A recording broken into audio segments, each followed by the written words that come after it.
मैं इतनी भी स्वार्थी नहीं हूँ माँ। शैली, जल्दी से नीचे आओ, तुम्हारा फोन बज रहा है। शैली दौड़कर आती है।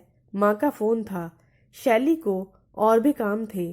थोड़ी देर बाद बात करती हूँ ये कहकर शैली अपने काम में लग गई। मनन का टिफिन बनाना था। उसके ऑफिस का समय हो रहा था। शिवम को भी स्कूल जाना था। सारा काम निपटाकर शैली ने माँ को फोन लगाया। अब मिली है तुझे फुर्सत। अपनी माँ से 2 घड़ी बात करने की फुर्सत नहीं है। माँ, आप नाराज मत हो। सुबह सुबह बहुत काम रहता है। अभी बात कर लेती हूँ, फिर से काम पर लगना है। सासू माँ भी मंदिर से आने वाली हैं। आप बताइए क्या हाल है? शैली ने चाय की चुस्की लेते हुए कहा। हाल तो ठीक नहीं है। तेरी भाभी मायके जा रही है और मुझसे अब काम नहीं होता। मैं थक जाती हूँ। इतना बड़ा घर और सबका खाना अब मुझसे नहीं बनता। तू भी थोड़े दिनों के लिए आ जा, मेरा भी मन लग जाएगा। अपने बाबूजी से भी मिल लेना। शिवम की भी गर्मियों की छुट्टियां हैं, वो भी तो ननिहाल आएगा।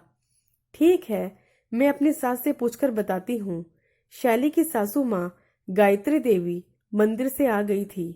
शैली, चाय दे दो। शैली ने फटाफट चाय दे दी। मुझे कुछ दिनों के लिए मायके जाना है।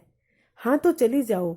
अच्छा है, 2 दिन बाद चली जाओ, तब शिवम की भी गर्मियों की छुट्टियां शुरू हो जाएंगी, गायत्री देवी ने प्यार से कहा। शैली ने अपने मायके जाने की पैकिंग शुरू कर ली। ससुराल में तो उसे सब कुछ पहनने की आजादी थी, लेकिन मायके में वह सिर्फ सूट पहना करती थी। उसके पापा को जीन्स पहनना व वेस्टर्न वेयर पसंद नहीं थे। उसने अपने सारे सूट और सामान अच्छे से जमा लिया और शिवम के लिए बाजार से नए कपड़े ले आई। शैली अभी पैकिंग निपटा ही रही थी कि अचानक उसकी सासू माँ के चिल्लाने की आवाज सुनाई दी। शैली और उसके ससुर भागकर देखने गए तो देखा कि गायत्री जी बाथरूम में फिसलकर गिर गई हैं। शैली ने अपने पति मनन को फोन किया और वह फटाफट घर आया और फिर उन्हें अस्पताल ले जाया गया। डॉक्टर ने बताया कि उन्हें फ्रैक्चर हो गया है। शैली ने अपनी माँ को फोन करके अपनी सासू माँ की हालत के बारे में बताया कि वह इन गर्मियों की छुट्टियों में मायके नहीं आ सकेगी।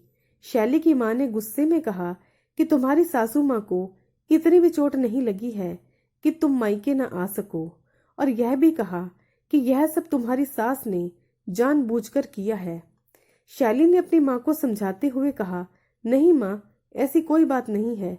मेरी सासू माँ जैसी सास तो किस्मत वालों को मिलती है। यह सच है कि माँ जैसा प्यार कोई नहीं कर सकता, लेकिन उन्होंने इस बात को झुठला दिया और आपसे बढ़कर मुझे प्यार किया।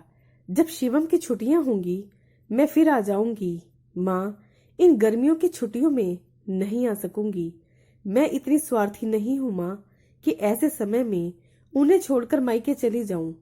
शिवम के पैदा होने के समय उन्होंने मेरी पूरी सेवा की थी। अब मेरा फर्ज है उनकी सेवा करना और उनका ध्यान रखना। शैली और मनन अपनी माँ का पूरा ख्याल रखते। गायत्री जी ने शैली से कहा, मेरी वजह से तुम्हारा मायके जाना कैंसिल हो गया। तुम्हें बहुत बुरा लग रहा होगा बेटा। नहीं माँ, ऐसी कोई बात नहीं है। आपने बेटी से बढ़कर मुझे प्यार किया है। अब मेरा फर्ज है आपकी सेवा करना। शैली और पूरा परिवार गायत्री जी के कमरे में ही अपना समय बिताता ताकि उनको अकेलापन महसूस ना हो और अपना दुख दर्द भी भूल जाएं। कुछ ही दिनों में गायत्री जी बिल्कुल ठीक हो गई और फिर कुछ दिनों बाद मनन शैली को लेकर उसके मायके गया। उन्हें देखकर सभी बहुत खुश हुए और सबने मिलकर डिनर एंजॉय किया।